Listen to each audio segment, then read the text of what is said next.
خبر شامل کرتے ہیں فیصل آباد سے، جہاں پر superintendent central jail Mirza Sajid Baig نے پریس کلب کا دورہ کیا اور پریس کلب کے مختلف حصوں کا جائزہ لیا۔ اس موقع پر انتظامیہ پریس کلب سمیت صحافیوں کی بڑی تعداد موجود تھی۔ مزید تفصیلات جانتے ہیں وہاں پر موجود ہمارے نمائندہ حافظ نعمان سے۔ جی نعمان، بتائیے گا۔ پریس کلب فیصل آباد میں جہاں ہمارے ساتھ وجود ہے سینئر سپرنٹینڈنٹ جیل فیصل آباد مرزا ساجد بیگ صاحب۔ صحافیوں کے ساتھ ایک بڑا پیارا سیشن ہوا، کویشچن آنسر ہوئے اور ہمیں سینٹرل جیل کے بارے میں یا اوور آل پنجاب کی جیلوں کے بارے میں بڑا ایک پازیٹیو وے دیا جو کہ پہلے نہیں تھا، تو ہم اسی سلسلے میں ان سے بات کرتے ہیں۔ سر، یہ بڑا اچھا جو ہمیں چیزوں کا پتہ لگا ہے اور یہ نئی گورنمنٹ ہے پی ایم اور سی ایم کی طرف سے بڑی ایک ریفارمز آئی ہیں، بڑی زبردست چیزیں، تو سر اس میں کیا اور بھی کوئی نیکسٹ ریفارمز لے کے آ رہے ہیں؟ کوئی آئی ٹی سے ریلیٹ بھی چیزیں آ رہی ہیں؟ دیکھیں جی، یہ بڑے ریولوشنری اسٹیپس ہیں جو کہ موجودہ گورنمنٹ نے لیے ہیں وزیر اعلیٰ پنجاب محترمہ مریم نواز شریف صاحبہ کی قیادت میں،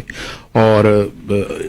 ہمارے جو ہوم سیکرٹری نور امین مینگل صاحب ہیں، انسپیکٹر جنرل میاں فاروق نذیر صاحب ہیں، ان کی ڈائریکشن کی روشنی میں، اور اس میں کوشش یہ کی جا رہی ہے سینٹرل جیل فیصل آباد میں کہ ہم جو ہے وہ نیو سکلز کی طرف اس جان کو لے کے آئیں تاکہ وہ اندر سے ریہیبلیٹیٹ ہو سکیں، ان کی ریفارمیشن کی جا سکے اور وہ باہر جا کے معاشرے کا مفید شہری بن سکیں اور ملک کی ترقی کے اندر وہ اپنا کردار ادا کریں۔ اور اس میں کئی سکسیس سٹوریز ہیں، جس طرح ہمارے پاس ٹیوٹا کے سکول ہیں فیصل آباد سینٹرل جیل میں، وہاں سے لوگ نکلے، انہوں نے اپنے وینچرز شروع کیے ہیں، باہر آ کے اپنے بزنس شروع کیے ہیں، جو ٹریڈ انہوں نے سیکھی ہے اس پہ کام کرنا شروع کیا۔ اس کے علاوہ ہم نے یہاں پہ ایک ٹف ٹائل کا یونٹ لگایا ہے، پرنٹنگ پریس کا یونٹ لگایا ہے۔ اس میں سمجھتا ہوں کہ یہ ایسے اسٹیپس ہیں کہ جو کم از کم ہم اپنے خطے کے اندر جو ساؤتھ ایشیا وہاں پہ ہمیں نظر نہیں آتے، اور ہم پنجاب نے اس میں لیڈ لی ہے۔